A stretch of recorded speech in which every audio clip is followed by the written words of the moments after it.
Sabeu que la posició del cos també és important per la lectura en veu alta? No és el mateix llegir així que llegir així.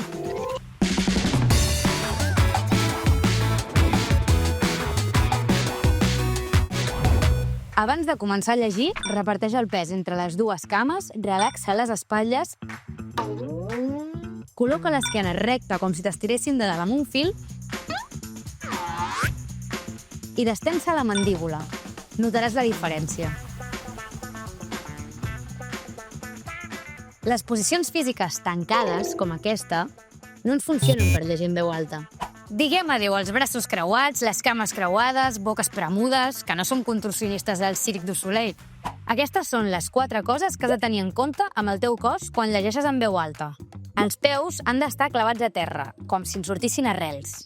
Els genolls lleugerament flexionats. Les mans o la mà relaxades al costat del cos. Ai, sí, que a vegades no saps què fer-ne. I el cap ha d'anar a sobre de la columna, com el punt d'una I. De vegades tenim aquesta mania de tirar el cap endavant com si volguéssim entrar dins el llibre. No és el cap qui busca el paper, és el paper qui busca el cap. Deixa que el llibre vingui cap a tu, que per una vegada et busqui algú a tu. N'hi ha més d'un que quan ha de llegir en públic es posa a ballar com si fos el cul d'en Jaumet.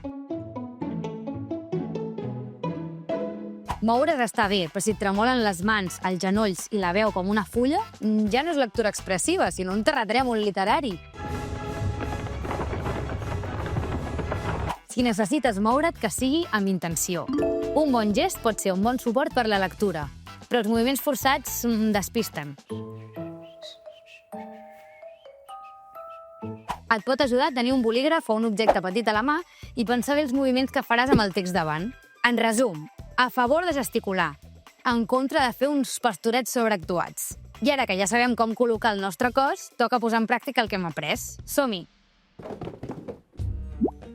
I de sobte la pilota va rodolar per l'herba. Quan me'n vaig adonar em vaig posar a córrer darrere seu, vaig travessar el camp i després el bosc fins que la pilota per fi es va aturar. Llavors, una mà desconeguda va agafar-la de terra. Jo vaig buscar dins la butxaca l'única arma que tenia, una cullera de sopa. I la vaig alçar per defensar-me, cosa que va provocar el riure de la persona desconeguda, que no era ningú altre que la meva germana, que havia vingut a ajudar-me. Ara et toca a tu. Llegeix aquest text prenent consciència del cos i de la posició. Recorda, peus ben arrelats, genolls lleugerament flexionats, braços al costat del cos i el cap recte. Si ho necessites, pots parar el vídeo.